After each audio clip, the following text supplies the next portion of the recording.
सप्ताह ज्ञान यज्ञ के द्वितीय दिवस में हम लोग प्रवेश कर रहे हैं। कथा के मुख्य यजमान की भूमिका में श्रीमती अरुणा देवी शेखरी जी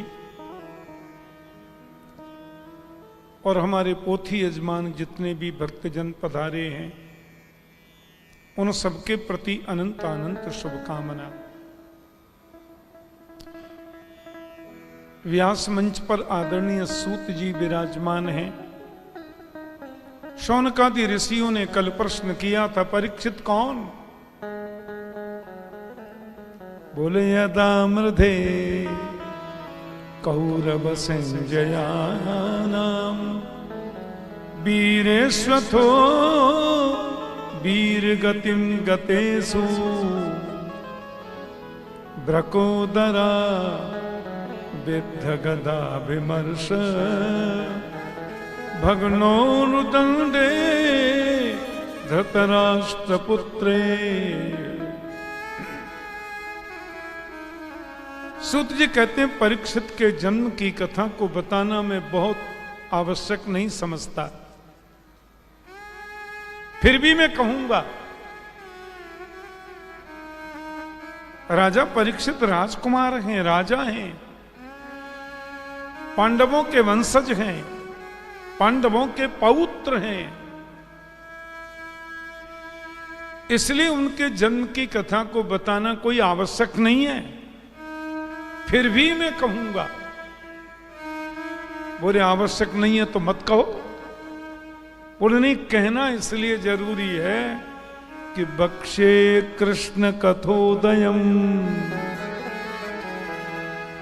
परीक्षित के जन्म की कथा में इसलिए बताना चाहता हूं कि परीक्षित के जन्म की कथा से श्री कृष्ण की कथा का उदय होता है, और जिस भक्त की कथा से, जिस प्रेमी की कथा से परमात्मा की कथा उदित होती हो, उस भक्त की कथा भगवान की कथा से कम नहीं होती। बोलो जय श्री कृष्ण। इसलिए हम कहना चाहते हैं कौरव पांडवों का युद्ध प्रायः पूर्ण हो चला था। अंतिम युद्ध चलना था दुर्योधन और भीमसेन का,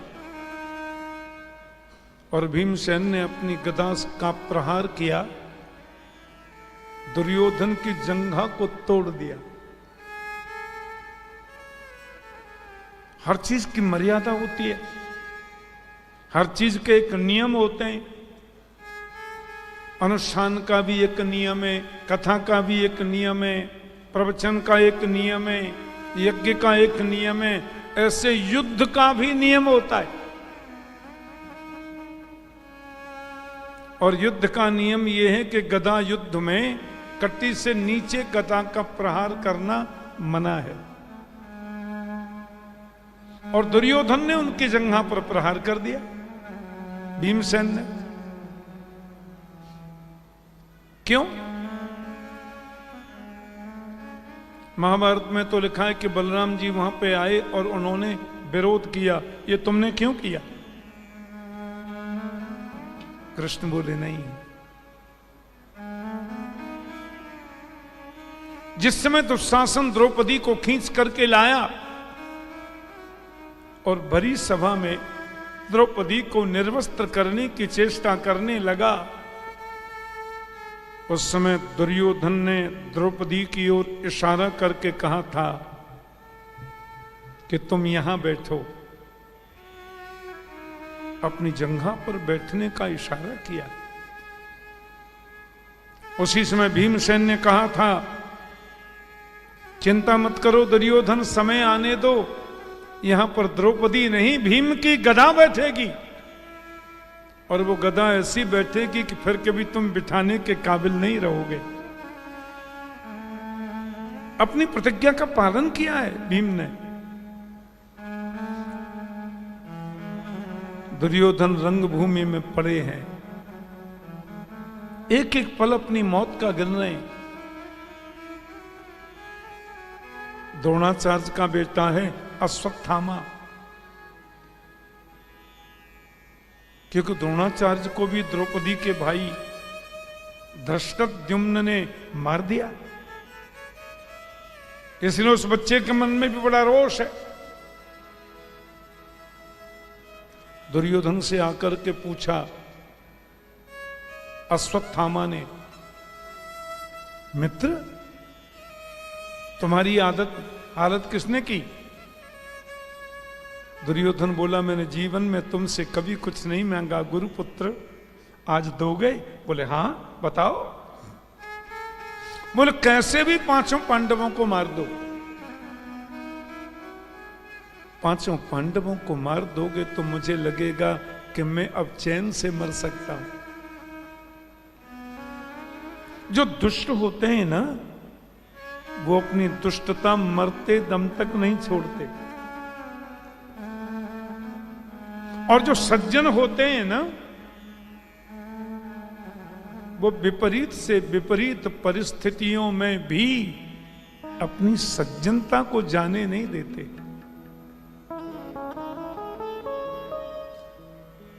दुर्योधन से बोले, भाई जी आप चिंता मत करो, आज की रात्रि में पांचों पांडव खत्म। ये ब्राह्मण का वचन है, द्रोणाचार्य नंदन का वचन है। प्रजा को राखे साइया, मार सकहि न कोय, बालन बांका कर सके, जो जग बैरी हो।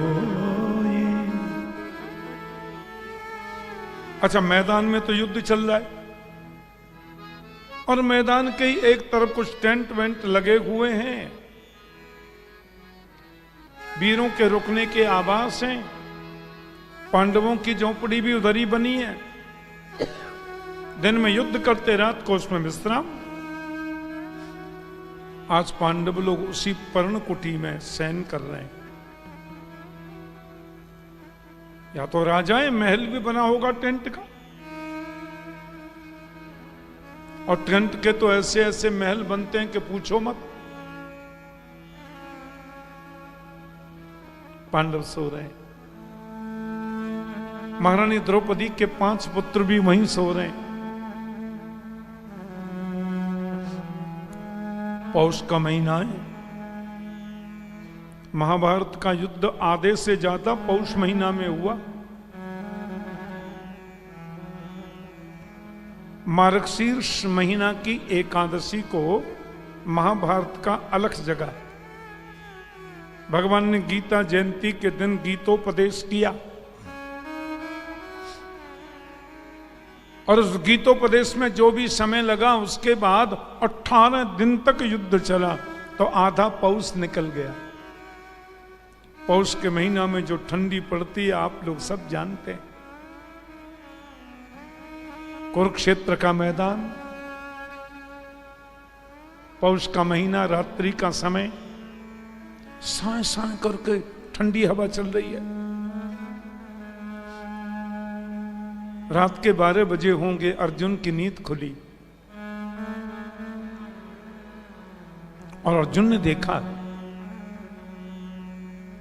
जिस कक्ष में पांडव लोग और हम लोग सो रहे हैं, उसका जो मेन गेट थोड़ी दूर बना है, उस गेट पर कोई खड़ा है, पीला वस्त्र पहना है, और वो पीतांबरी भी धोती हिल रही है हवा से। अर्जुन का कौन है? छड़ी लेके दरबान की तरह खड़ा है। अर्जुन तुरंत कक्ष से निकल करके आए तो देखा द्वारिकाधीश श्री कृष्ण वहां पर दरबान बन के खड़े। अर्जुन का बाप रे, ये क्या हो रहा है?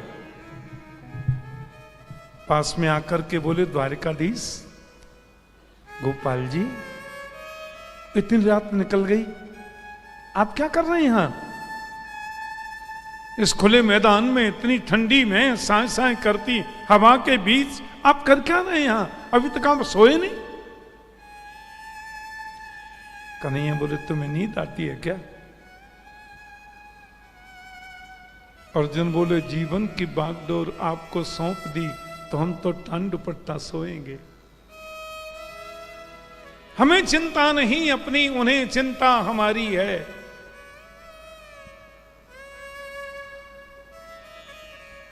हमारे जीवन का मालिक सुदर्शन चक्रधारी है। तुम विश्वास करके तो देखो।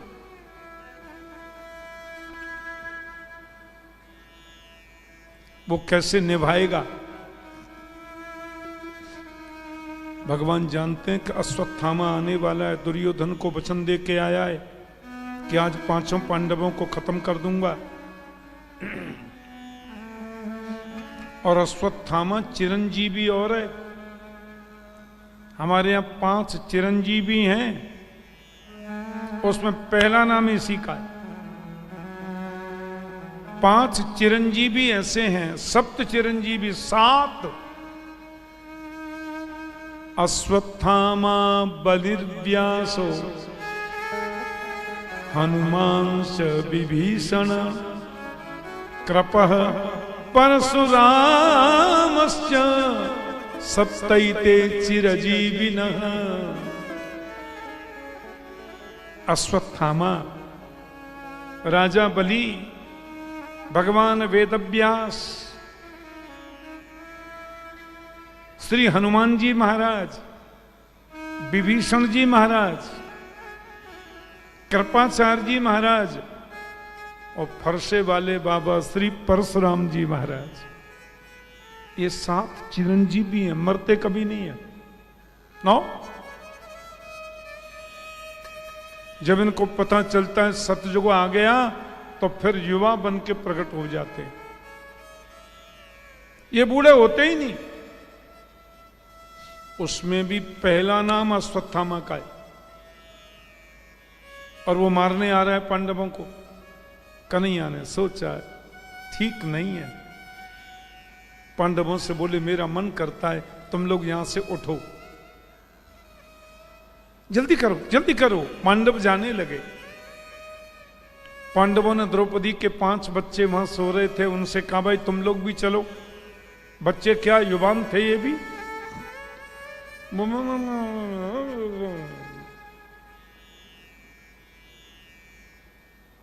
सोते रह गए। जैसे हम कल एक कथा बता रहे थे ना, हमारे जो बेंजू बजाते हैं ना, बनवारी जी नाम है इनका। कल हम कह रहे थे ना, अमेरिका की यात्रा में मैंने सोचा इनको ले चलें 2 को, कम से कम और तुम मिल जाते हैं। 7 बजे एम्बेसी खुलती है, ये गए ही नहीं। बताओ, मुश्किल से तो तारीख मिलती है। सोते रह गए, नहीं गए। आज मेरी उस कथा के छोटी सी क्लिप को किसी ने लिख के भेजा, बोले जय जय सोते रह गए, नहीं गए। नहीं, मैंने इंद्रेश के लिए नहीं कहा, वो तो टाइम के बड़े पंचवल हैं। ये तो मेरा सौभाग्य है कि मैं इंद्रेश का पिता हूं।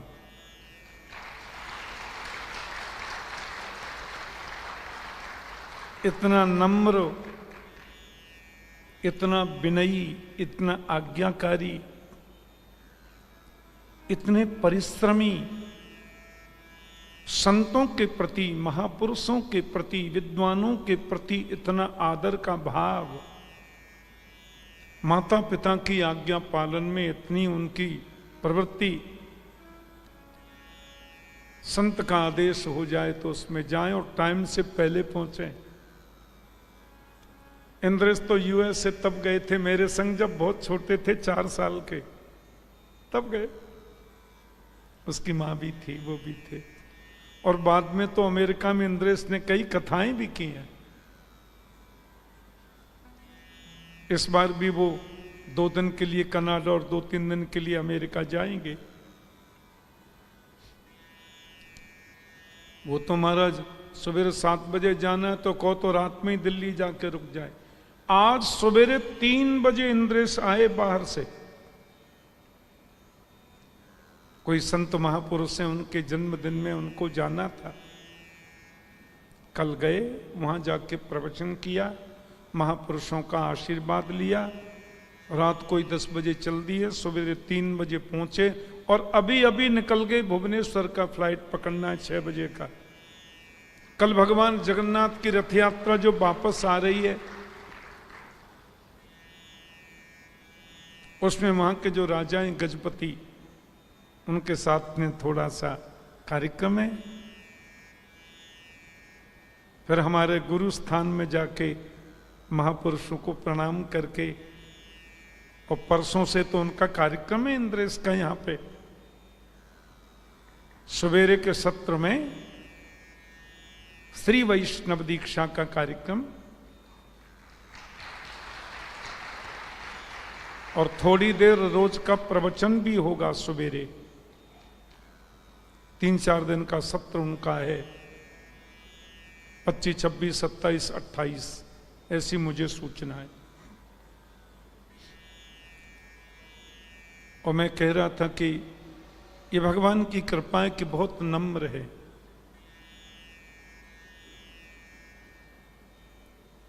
और हमारे बनवारी जी, ये तो महाराज ब्रजवासी नहीं गए, अमेरिका यहीं पे आ जाओ हमारे यहां। प्रेम से बोलो जय श्री कृष्ण। है ब्रजवासी वल्लभ सदा मेरे जीवन प्राण, इनको ना ही विसारे हो मो नंद बाबा की आन।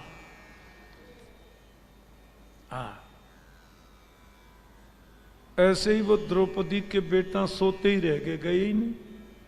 भगवान ने कहा चलो मत जा। अश्वत्थामा रात्रि में उठ आया महाराज, 12:30 1 बजे। पांडवों को तो कृष्ण ले गए। अब द्रौपदी के वो 5 बच्चे वहीं सोते रह गए, अंधेरे का समय। अश्वत्थामा ने उन्हीं को पांडव समझ लिया, 5 का सिर कलम कर दिया।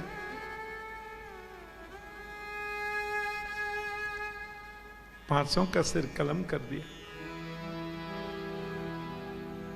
सिर रख के ले गए।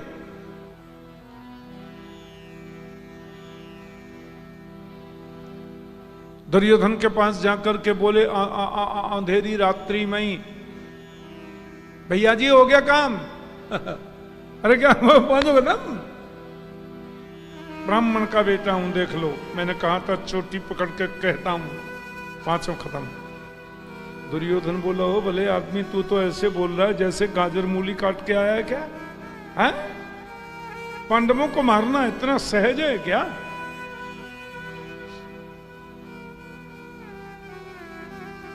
प्रकाश में जाकर के देखा। मुझे मालूम था कि आप मेरी बात का विश्वास नहीं करोगे, हमको तो बच्चे समझते हैं ना सब। ये देखिए,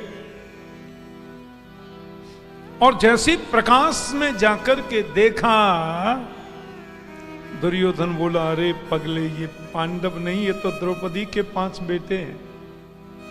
और ये अंधेरा था, उधर ही थे, ये भी इतने ही तगड़े बगड़े।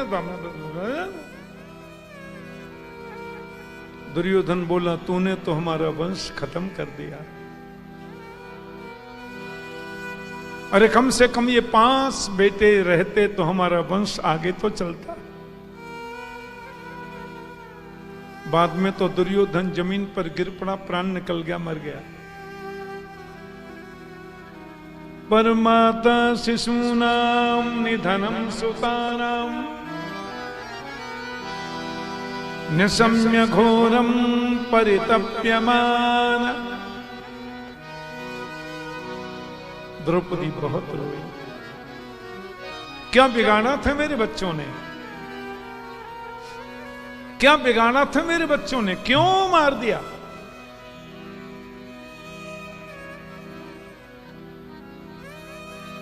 द्रौपदी की करुण क्रंदन अर्जुन से देखा नहीं गया। अर्जुन ने अपने गांडीव धनुष को उठा करके कहा, देवी द्रौपदी, तुम्हारे 5 बच्चों को मारने वाले पापी अश्वत्थामा का हम उसको दंड देंगे, मृत्यु दंड देंगे। अश्वत्थामा भागा, अर्जुन पीछे पीछे रथ पर सवार होकर दौड़ रहे हैं और रथ चला रहे हैं कृष्ण। अपने जीवन के रथ का सारथी तुम कृष्ण को बनाओ,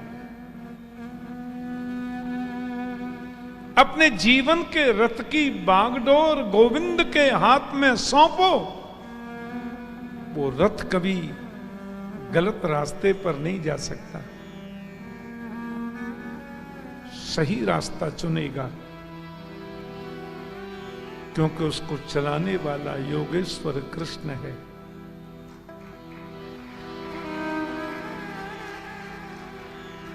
बोलो ना प्रेम से जय श्री कृष्ण। अश्वत्थामा मार देगा, ये तो मुझे मार देगा।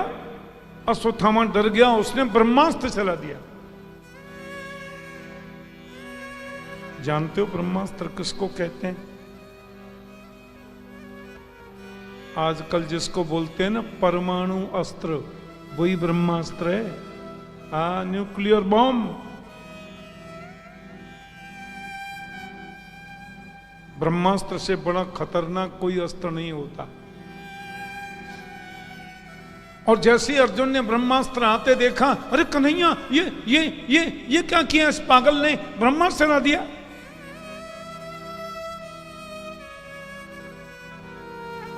भगवान बोले डरो नहीं, विषस्य विषमौषधम, विष की औषधि विष ही होता है। तुम भी ब्रह्मास्त्र चलाओ। मैं टीवी में देख रहा था, आजकल परमाणु अस्त्र जगह जगह बन गए। अमेरिका उसकी काट में अब अस्त्र बना रहे हैं। कोई परमाणु अस्त्र चला दे तो हम उसको आकाश में फ्यूज कैसे उड़ा दें उसका, अब इस चिंता में लोग हैं। ब्रह्मास्त्र को शांत करने का तरीका ब्रह्मास्त्र होता है। पता चल जाए कि काले नाग ने डस दिया है, जहर चढ़ रहा है, तो सीधे डॉक्टर के पास जाओ। ये झाड़ फूंक वाले तो कुछ करते वरते नहीं, आदमी मर ही जाता है कन्फर्म है। हाँ, सीधे डॉक्टर के पास जाना चाहिए। और डॉक्टर के पास जाओगे, कहोगे कि इसको नाग ने डस लिया, तो डॉक्टर जहर का इंजेक्शन लगाता है और दोनों विष टकरा कर जहर उतर जाता है। देखो आप तकनीकी। अर्जुन ने अपना ब्रह्मास्त्र चलाया, दोनों टकरा के शांत होके गिर पड़े, उसके सिर के केस को पकड़ करके लेके खींच करके आए। देवी द्रौपदी, तुम्हारे 5 पुत्रों को मारने वाला ये पापी अश्वत्थामा, इसको मृत्यु दंड तो हम देंगे, पर तुम बताओ कैसे मारे। द्रौपदी ने कहा मत मारो। मैंने कहा था ना, जो सज्जन होते हैं, सत्संगी होते हैं, नेक दिल इंसान होते हैं, वो अपने हितैषी के भाव को समझते हैं।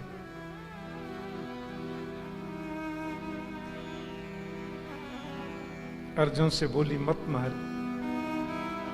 उवाच चासहन्त्यस्य बन्धनानैनं सति मुच्यता मेष ब्राह्मणो नितरां गुरु।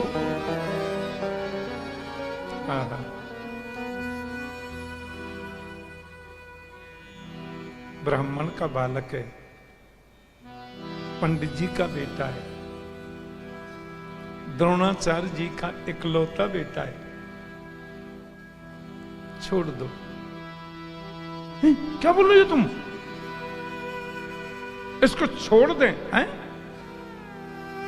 जिसने 5 बच्चे मार दिए तुम्हारे सोते हुए युवा पराक्रमी, द्रुपदो द्रौपदेयाश्च सर्व एव महारथा। तुम जानती हो सोते हुए को मारना, निरपराध को मारना कितना बड़ा पाप है, और तुम कहते हो छोड़ दें। आज छोड़ देंगे, कल किसी और के बच्चे मारेगा। इसको दंड मिलना चाहिए, मृत्यु दंड मिलेगा, पर तुम बताओ कैसे मारे? द्रौपदी बोली इसको मार दो, मुझे कोई प्रॉब्लम नहीं है, पर मेरी एक शर्त है। अर्जुन बोले क्या? कि इसको मारने से मेरे 5 बच्चे यदि जीवित हो सकते हैं तो इसको मार दो, पर मैं जानती हूं इसके मारने के बावजूद मेरे बच्चे जीवित तो नहीं हो सकते। फिर एक ब्राह्मण के पुत्र को मारकर ब्रह्म हत्या मोल क्यों लेना चाहते हो? मत मारो।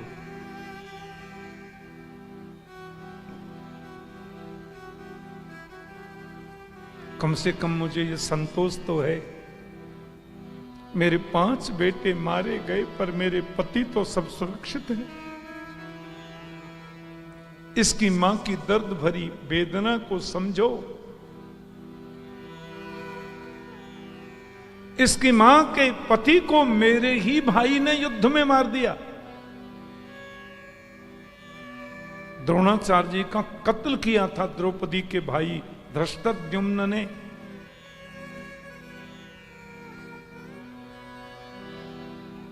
इसकी मां क्या सोचेगी? पति तो युद्ध में मर गया, इकलौता बेटा है, इसको तुम मार दो। 5 बच्चे जीवित हो सकते हो, मार दो, पर ऐसा नहीं होगा।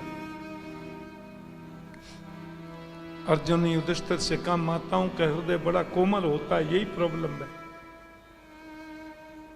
2, 4, 5, 10 किलो पानी तो इनके यहीं भरा रहता है, जरा सी कोई बात आवे टप टप टप टप आंसू। और द्रौपदी को तो महाभारत में दया बोला गया है। युधिष्ठिर हैं धर्मराज, अर्जुन हैं साक्षात इंद्र के अंश, भीमसेन हैं साक्षात पवन, नकुल सहदेव हैं अश्विनी कुमार।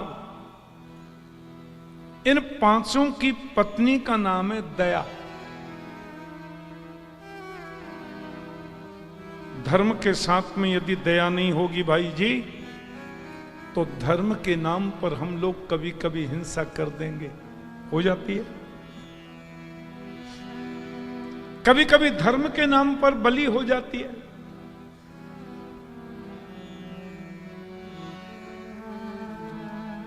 दया।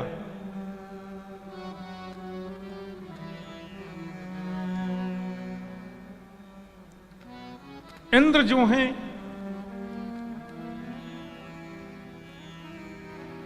ये निपुणता के धनी हैं, वहां भी दया चाहिए। कभी कभी आदमी बहुत प्रोग्रेस करता है, बहुत ऊंचाई पर जाता है, तो अभिमान आने का खतरा है। यदि दया साथ में रहेगी तो अहंकार नहीं आ सकता, कभी नहीं आ सकता।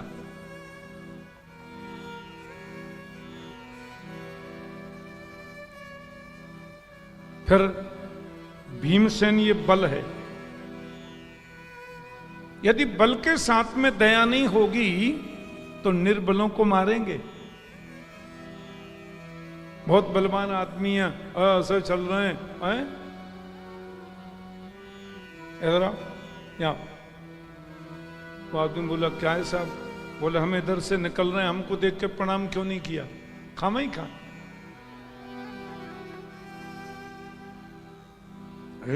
तू समझता नहीं है, ये भारत केसरी हैं, बहुत बड़े पहलवान हैं, अब मुंडी मरोड़ देंगे 1 मिनट में।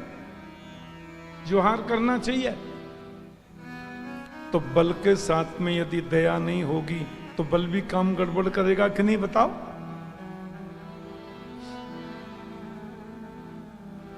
और नकुल जो हैं वो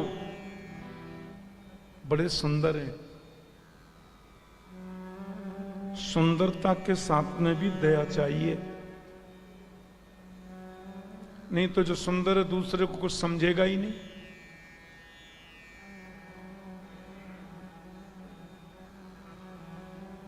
और सहदेव जो हैं वो गणित विद्या के बड़े पारंगत विद्वान हैं। मैंने तो महाभारत में सुना है, पढ़ा है कि रथ में यदि चल रहे हैं सहदेव और सामने कोई वृक्ष है तो चलते चलते वो बता देते हैं इस वृक्ष में कितने पत्ते हैं, कितने फल हैं, कितने फूल हैं। इतनी गणित विद्या के पारंगत विद्वान हैं। विद्वत्ता में भी यदि दया नहीं होगी तो दुनिया से शास्त्रार्थ करते फिरेंगे।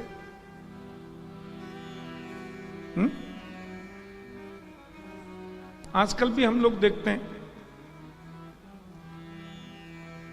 अरे कथा कर रहे हैं, जरा से भाव में कोई शब्द निकल जाओ, महाराज पूछो मत, ऐसे ऐसे प्रकट हो जाते हैं। आजकल वो सोशल मीडिया वीडियो, जाना आना तो कहीं है नहीं, घर में ही बना लो वीडियो, और कुछ भी बक देते हैं। हाँ, हम उनके वंशज हैं, हम उनके न्यों हैं, हम उनके न्यों। अरे तो चाटो उस वंश को भाई। उनके वंशज होने से तुम श्रेष्ठ नहीं हो सकते।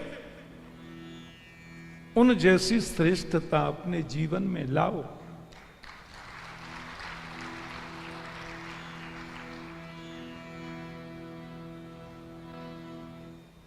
कई लोग तो हम वंशज हैं इसी नाम पे खा रहे हैं।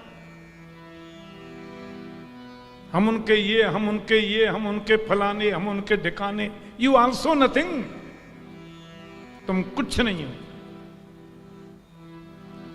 आदमी चरित्र से श्रेष्ठ बनता है, परिश्रम से श्रेष्ठ बनता है, और जो श्रेष्ठ होता है उसकी श्रेष्ठता का दर्पण क्या है? नम्रता।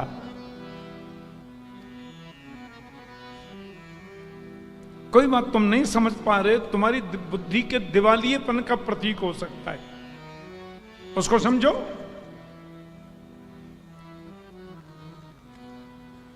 किसी पर कोई भी टिप्पणी केवल व्यूज बढ़ाने के लिए लोग कर देते हैं, हमारे व्यूअर्स बढ़ जाए, कुछ भी बोल देते हैं।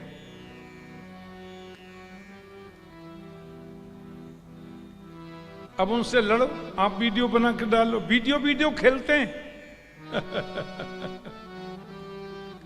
वीडियो खेल हो रहा है, और कमरे में ही बनाना है, कहीं जाना तो है नहीं। और ज्यादा कुछ दिखे, आई एम सॉरी, बात खत्म।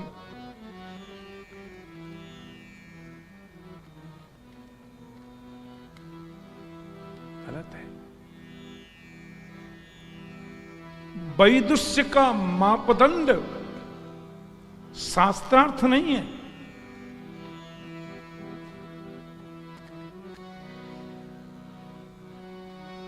उसमें भी नम्रता चाहिए, दया चाहिए। दया सर्वभूतेषु संतुष्ट्या येन केनचित्। दया की भावना, दया की परिभावना,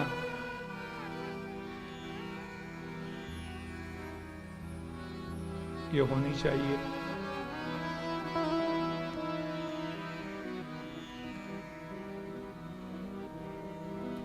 प्रेम से बोलो जय श्री कृष्ण। युधिष्ठिर से पूछा आप क्या कहते हैं, इसको मृत्यु दंड दें कि नहीं? युधिष्ठिर बोले भैया धर्म ग्रंथों में जैसा लिखा हो वैसा ही करना। भीमसेन से पूछा तुम बताओ क्या करें, इसको दंड देना चाहिए कि नहीं? भीम ने कहा सुनो अर्जुन, तुमने यदि इसको छोड़ दिया तो मैं नहीं छोड़ूंगा, मैं मार दूंगा। नकुल सहदेव बोले मजले भैया ठीक कह रहे हैं, यही होना चाहिए। द्रौपदी बोली मत मार। अच्छा भगवान वहीं खड़े थे मेरे द्वारिकाधीश। गोविंद की लीलाएं तो बड़ी विचित्र हैं, और गोविंद लीला में भी भाई जी जो ब्रज की लीला है ना वो तो कमाल है। बड़े से बड़ा काम कन्हैया ने छोटी सी उम्र में हंसी हंसी में कर दिया। छोटी सी उम्र में हंसी हंसी में बड़े बड़े काम मेरे प्रभु ने मेरे गिरधर लाल ने किए। अब तो द्वारिकाधीश है। कन्हैया चुपचाप खड़े थे, बोले हमसे कोई पूछ ही नहीं रहा तो हम क्यों बोले।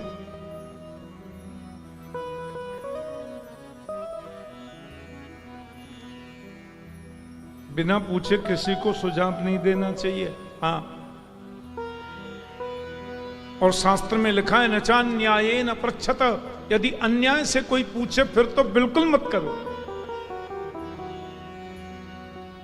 अन्याय से मत पूछो। अर्जुन का प्रभु आप बताओ न, द्रौपदी के 5 पुत्रों को सोते हुए को इसने मार दिया, पर ये गुरु का पुत्र है। कौरव पांडवों के शिक्षा गुरु द्रोणाचार्य जी का ये पुत्र है, ब्राह्मण है। 5 बच्चों के एवज में इसको मृत्यु दंड देना चाहिए कि नहीं, ये आप बताओ। भगवान ने जो जवाब दिया, ब्रह्म बंधुर्न हंतव्य आतताई वधारहण मयैवो हेमाम्नानम् अन्य स्त्री गर्भ संवृतम। आहा, क्या सुंदर बात है। कन्हैया बोले ब्राह्मण कैसा भी क्यों न हो उसको मृत्यु दंड देना मना है।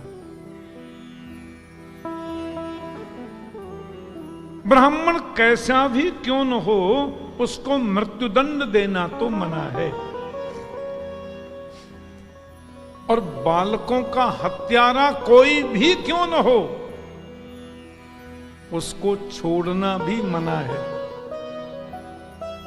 दोनों ही बातें, ब्रह्म बंधुर्न हंतव्य आतताई बधारहण।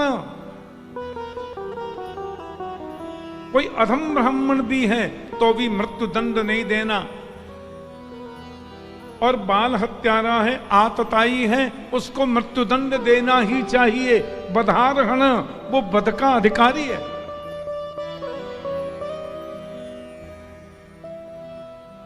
अर्जुन, द्रौपदी आपकी पत्नी है, वो गलत क्यों कहेगी? मानो उसकी बात। अब युधिष्ठिर जी तुम्हारे बड़े भाई हैं, जो वो कहते हैं वो भी मानो। भीमसेन जी तो तुम्हारे हितैषी हैं, उनकी बात भी मानो। नकुल सहदेव लाडले हैं, वो जो कह रहे हैं तुम्हारे हित में कहेंगे वो भी मानो। और मेवच पांचाल्या महीयमेवच, मैं जो कहता हूं वो भी मानो। तुम तो गीता में कह रहे थे शिष्यस्ते हम साधिमाम त्वाम प्रपन्नम, मैं आपका शिष्य हूं, मैं आपका शिष्य हूं। गुरु की बात मानो।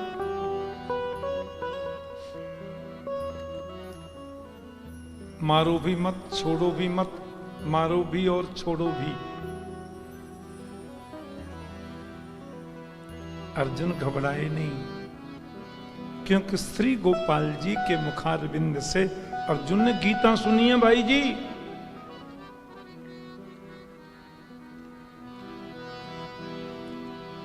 गीता किसी संप्रदाय का ग्रंथ नहीं है, नो।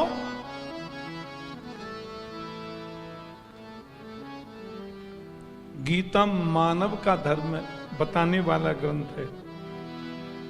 गीता संपूर्ण विश्व का ग्रंथ है। चारों वैष्णवाचार्यों का ग्रंथ है। गीता शंकराचार्य जी का ग्रंथ है। मैं तो कहूंगा गीता बौद्धों का भी ग्रंथ है, जैनियों का भी ग्रंथ है। मानव मात्र का पथ प्रदर्शक है गीता।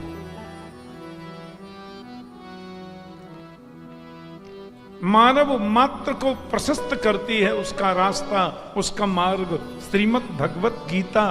क्योंकि श्रीमद् भगवत गीता मेरे गोपाल जी के जीवन की डायरी है।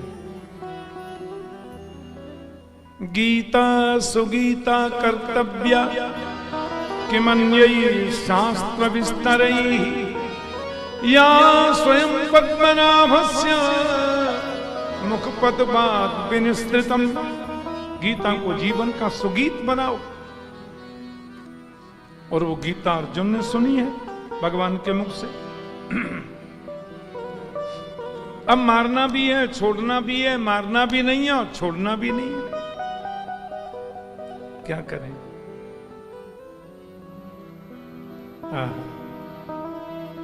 भरी सभा में अर्जुन ने आधी दाढ़ी मूंछ मूड़ दी,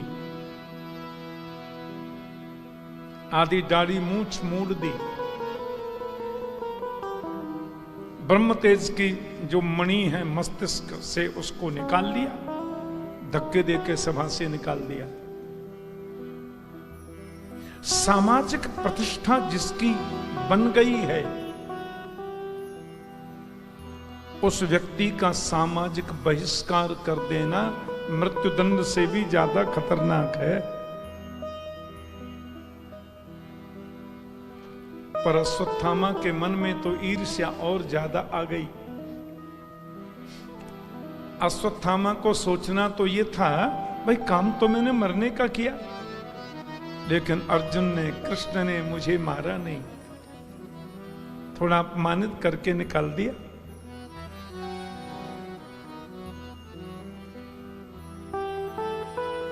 और उसके मन में तो ईर्ष्या आ गई।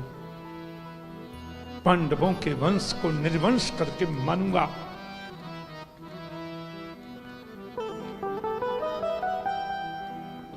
मैं द्रोणाचार्य का पुत्र हूं, मैं उनका वंशज हूं।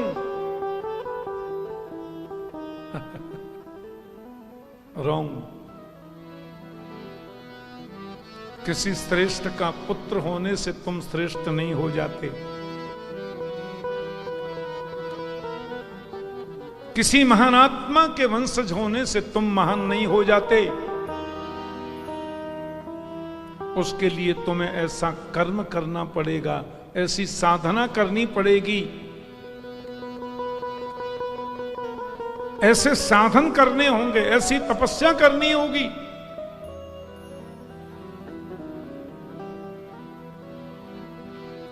तुम उसके थोड़े से चरणों के किंकर बनने के लायक बनोगे।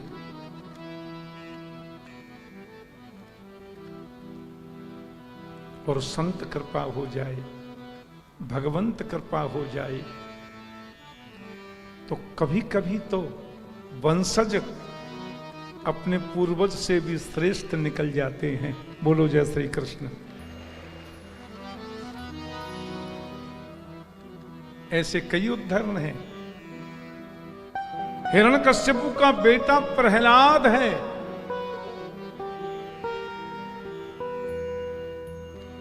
कितना महान। प्रहलाद सरसी यदि निश्चल हो, निश्चलता, निश्चलता प्रहलाद से सीखो। प्रहलाद सरिस यदि निश्चल हो, शबरी की तरह यदि व्याकुल हो ध्रुव साप दृढ़ निश्चय वाला, तब कृष्ण प्यारा मिलता है। जीवन में निश्चलता लाओ और जीवन में निश्चयात्मिक बनो।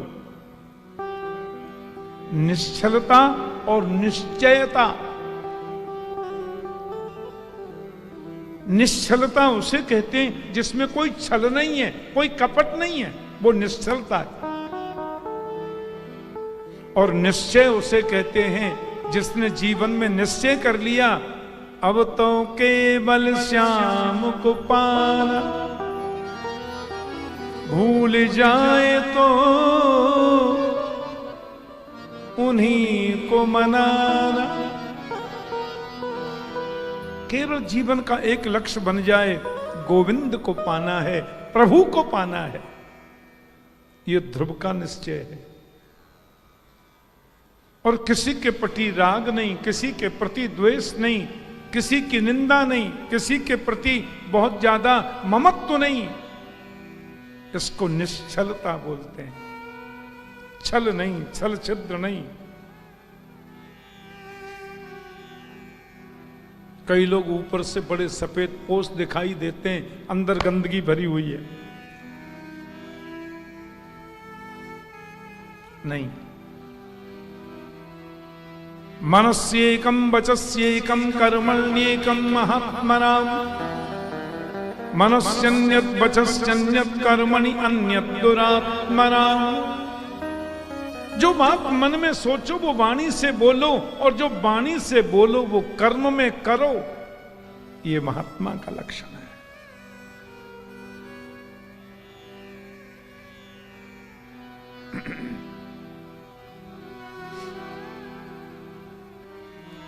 बोलो ना प्रेम से जय श्री कृष्ण।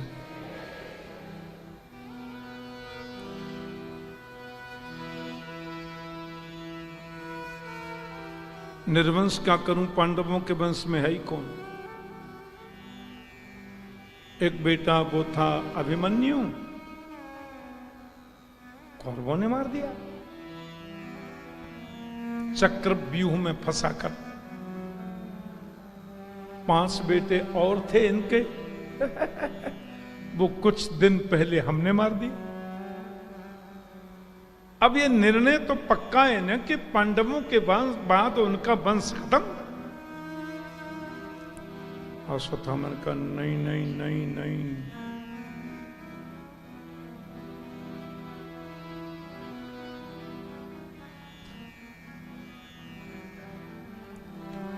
अभिमन्यु की जब मृत्यु हुई थी अर्जुन के बेटे की, मैंने सुना है उसकी पत्नी गर्भवती थी। अभिमन्यु की शादी जल्दी हो गई थी। भगवान का भांजा है, अर्जुन का इकलौता बेटा है, तो विवाह जल्दी किया था कि बारिश जल्दी आए। तो अभिमन्यु जब युद्ध लड़ रहे थे, चक्रव्यूह में फंस गए थे, उनकी पत्नी गर्भवती थी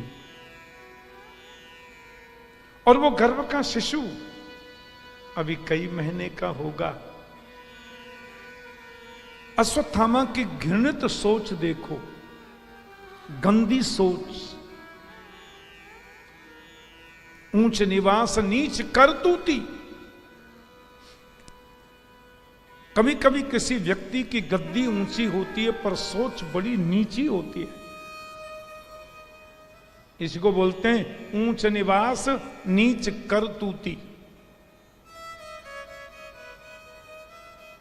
देखे न सकहि पराई विभूति। आप अपने मन को निश्चल रखो, आप अपने मन को निर्विषयी बनाओ, अपने जीवन को भगवत भक्ति भक्ति पथ से जोड़कर चलो। किसी का बुरा बोलो मत, किसी का बुरा चाहो मत, किसी का बुरा करो मत। तो तुम्हारा बुरा कोई कर दे, किसी में ताकत नहीं है।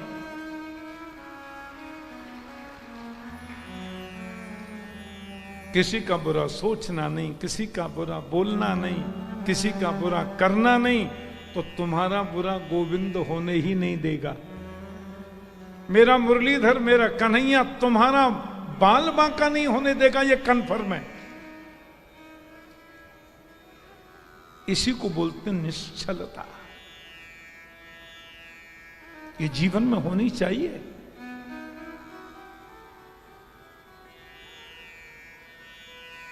बात आई गई हो गई।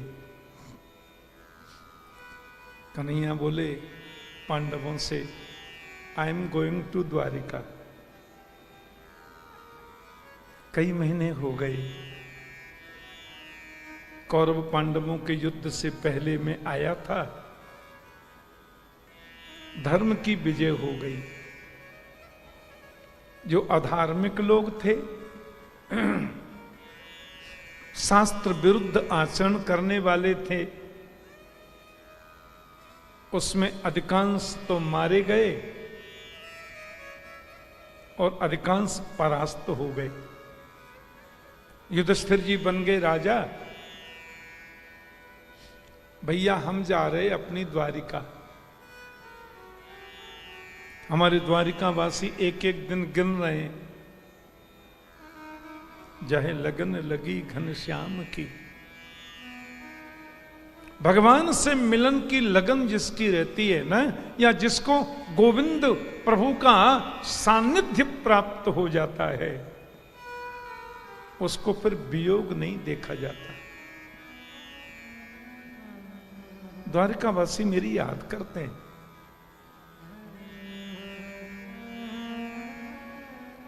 पांडवों ने कहा वैसे तो आप जाने की बात करते हो तो हमको लगता है कि प्राण निकल के जा रहे हैं क्या, पर हम ये नहीं चाहते कि हमारी वजह से द्वारिकावासी प्रेमियों को आपके दर्शन से वंचित होना पड़े। ठीक, विदाई समारोह हो रहा, विदाई समारोह, मंगल गीत गाए जा रहे हैं। आज हमारे द्वारिकाधीश द्वारिका के लिए पांडवों को विजय दिलाकर के प्रस्थान कर रहे हैं। भगवान ने एक क्षण अपना रथ पे रख लिया, दूसरा रखने वाले थे। उधर अश्वत्थामा के दिल में तो कुछ और ही पकड़ा है।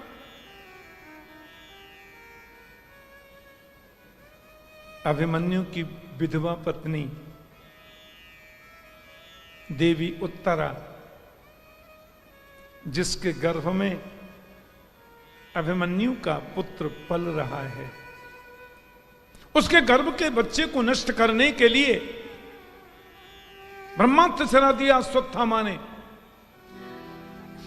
और जैसे ही ब्रह्मास्त्र को आते देखा, बेचारी उत्तरा तो भयभीत होकर के भागी। और भागवत जी में तो लिखा है कि उत्तरा ने कृष्ण के रथ के चक्का को पकड़ के पीछे खींचा। पाहि पाहि महायोगिन देव देव जगतपते, नान्यम तद भयम पश्ये यत्र मृत्यु परस्परम। हे योगेश्वर, हे महायोगिन, हे जगत नियंता, हे जगदीश्वर, हे जगतधाता, हे द्वारकेश, हे द्वारिकानाथ, हे मामाश्री। मामाश्री कह के दौड़ी। कामम दहतु माम नाथ मामे गर्भो निपात्यताम। ये आपका ब्रह्मास्त्र मुझे जलाकर भस्म कर दे, मुझे बिल्कुल चिंता नहीं है। अश्वत्थामा ने जो ब्रह्मास्त्र चलाया है मेरे गर्भ के बच्चे को मारने के लिए, ये मुझे भस्म कर दे, इसकी परवाह नहीं है। पर मां में गर्भो निपात्यताम, मेरे गर्भ के बच्चे को बचा। यदि बालक गर्भ में नहीं रहा, ये दुनिया में नहीं आया, तो मुझे लगता है कि पांडवों के वंश में कोई तर्पण करने वाला भी नहीं बचेगा। कन्हैया तुरंत रथ से कूदे क्या, बैठे ही नहीं थे पूरे। भगवान नीचे कूदे और भागे, बेटी डरो नहीं। और भगवान ने तुरंत सूक्ष्म रूप धारण किया, उत्तरा के गर्भ में ही प्रकट हो गए।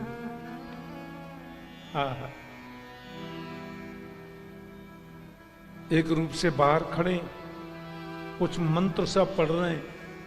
उत्तरा को लगे मैं कोई मंत्र पढ़ रहा हूं, और सूक्ष्म रूप लेकर के भगवान उत्तरा के गर्भ में प्रकट हो गए। श्रीमद दीर्घ चतुर्बाहु, 4 भुजाएं धारण कर ली। हमारे पीछे देख रहे हैं आप, शंख चक्र गदा पद्म धारण किए परमात्मा श्रीमन नारायण है।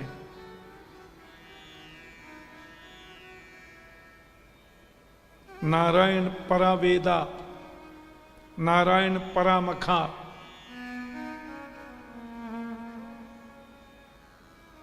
सब कुछ नारायणमय है। नारायण ही ब्रह्मा है, नारायण ही कृष्ण है, नारायण ही राम है, नारायण ही शिव है। नारायणात रुद्रो अजायत, नारायणात ब्रह्मा अजायत। यत एतन स्वस्तम ऋग्वेदो यजुर्वेदो सामवेदो अथर्वांगी रस। सब कुछ नारायण से प्रकट है। अनेक रूप रूपाय विष्णवे प्रभ विष्णवे।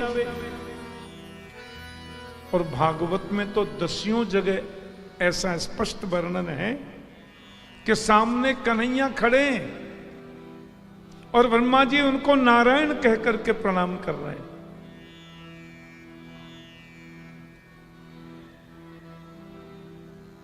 क्योंकि वो जानते हैं कि नारायण ही तो कृष्ण है, कोई अंतर नहीं है, सब में वही है। शंख चक्र गदा पद्म लेकर के भगवान प्रकट हो गए उत्तरा के गर्भ में, और छोटे से रूप में अंगुष्ठ मात्रम पुरुषम वसंतम। उत्तरा के गर्भ के बच्चे की रक्षा, पता है भगवान ने अपनी गदा को घुमाया, ऐसे चारों तरफ गदा को घुमाया।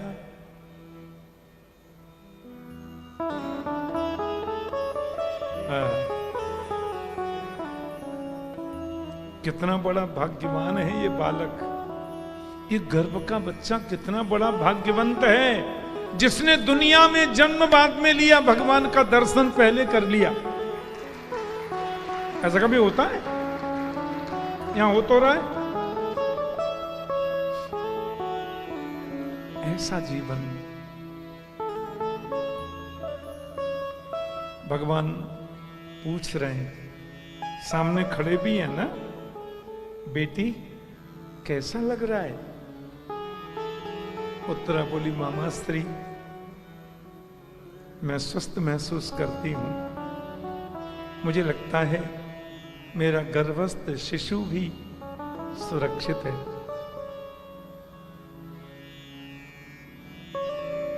जीव की कोई चालाकी भगवान के सामने नहीं चलती, और माफ करना, भगवान का कोई चातुर्य भक्तों के सामने नहीं चलता।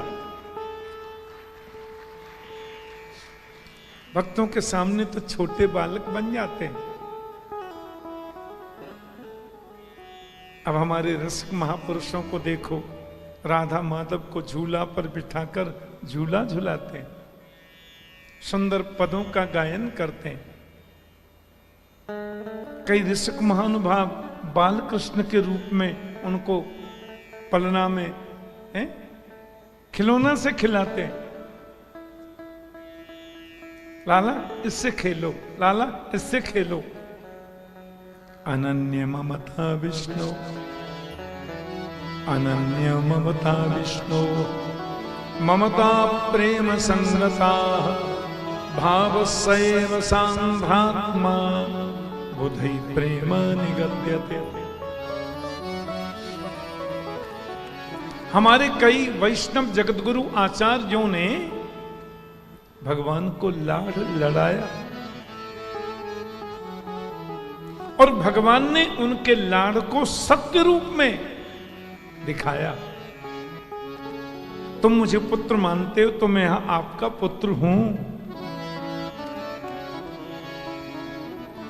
तुम मन से संकल्प करके देखो, वो पूरा करेगा। हमारे मन में दुविधा है, हम लोग छटपटाते रहते हैं।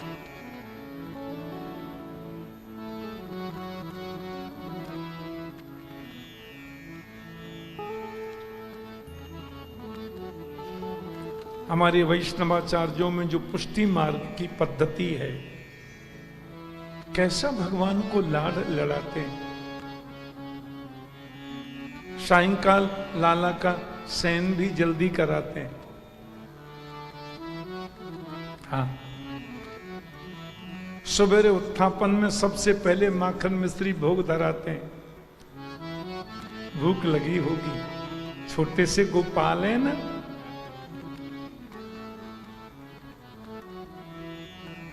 ऐश्वर्य की पद्धति नहीं।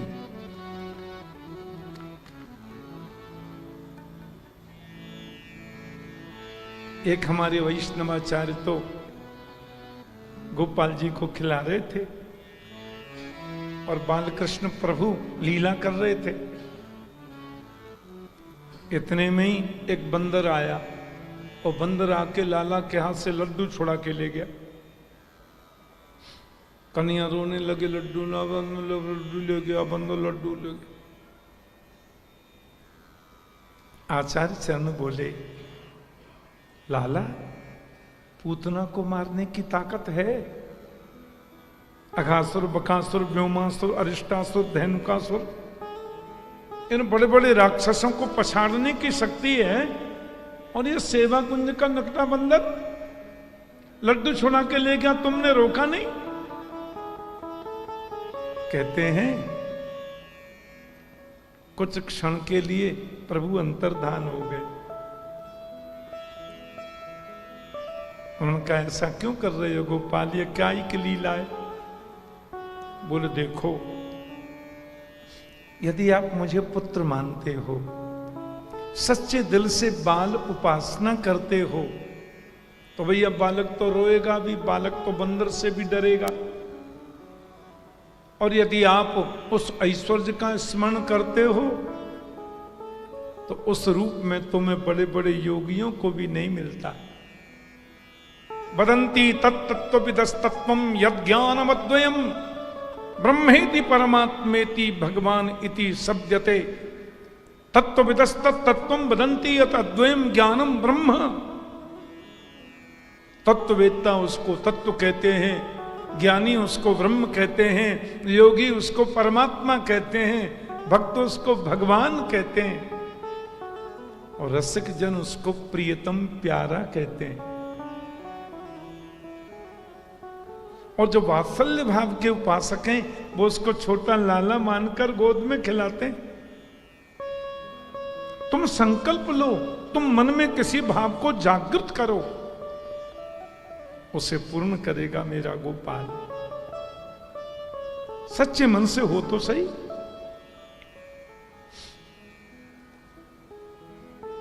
ये ब्रजवासी कृष्ण को इतने प्रिय क्यों हैं?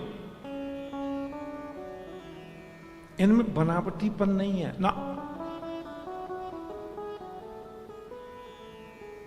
जैसे भीतर हैं वैसे ही बाहर रहते हैं।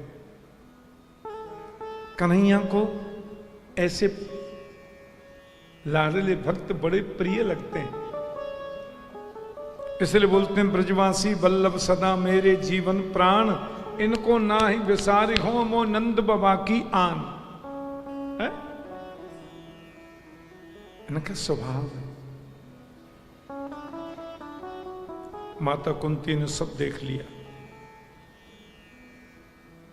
मैंने कहा ना, जीव की कोई चालाकी भगवान के सामने नहीं चलती, और भगवान का कोई भी चातुर्य भक्त के सामने नहीं चलता, उधर सब फिसल जाता है। और माता कुंती तो कृष्ण की परम भक्ता है, बुआ तो यही है।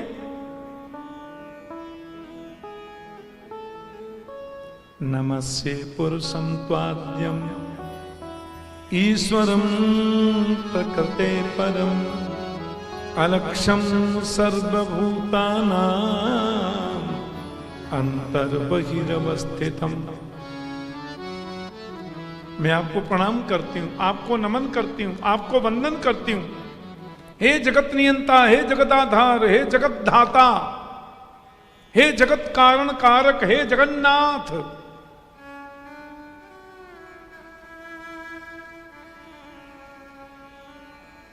जगन्नाथ, तुम ही तो सबको संभालते हो। जगन्नाथ जगन्नाथ जगन्नाथ जगन्नाथ चकानेन चकानेन चकानेन चकानेन नीलाचल बरे तू न संभाले तो हमें कौन संभाले। जगन्नाथ चकानेन नीलाचल बरे तू न संभाले तो हमें कौन संभाले। जगन्नाथ चकाने नीलाचल बरे तू न संभाले तो हमें कौन संभाले। जगन्नाथ चकाने नीलाचल बरे तू न संभाले तो हमें कौन संभाले। जय जय जगन्नाथ, जय जय जगन्नाथ, जय जय जगन्नाथ जगन्नाथ जगन्नाथ चकाने नीलाचल बरे तू न संभाले तो हमें कौन संभाले। जगन्नाथ चकाने नीलाचल बरे तू न संभाले तो हमें कौन संभाले। मेरी ये नैया है अब तो तेरे सहारे, मेरी ये नैया है अब तो तेरे सहारे। मेरी ये नैया है अब तो तेरे हवाले। मेरी ये नैया है अब तो तेरे हवाले। और तू न संभाले तो हमें कौन संभाले। हो तू न संभाले तो हमें कौन संभाले। ओह तू न संभाले तो हमें कौन संभाले। हो तू न संभाले तो हमें कौन संभाले। जगन्नाथ चकाने जगन्नाथ चकाने नीलाचल बरे तू न संभाले तो हमें कौन संभाले। जगन्नाथ चकाने नीलाचल बरे तू न संभाले तो हमें कौन संभाले। हरि बोल।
बलभद्र सुभद्रा संग रथ में विराजे,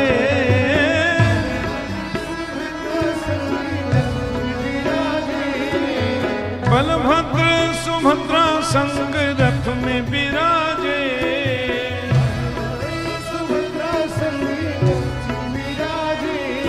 और मेरी ये नैया है अब तो तेरे हवाले, ओ मेरी नैया है अब तो तेरे हवाले। जगन्नाथ जगन्नाथ चकाने चकाने नीलाचल बरे, तू न संभाले तो हमें कौन संभाले, तू न संभाले तो हमें कौन संभाले।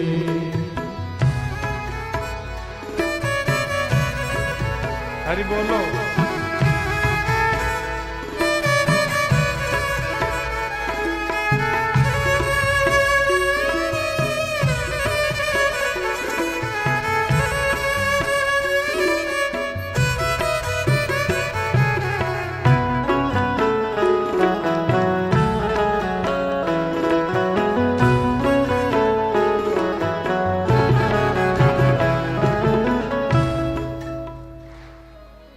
इसकी और भी बड़ी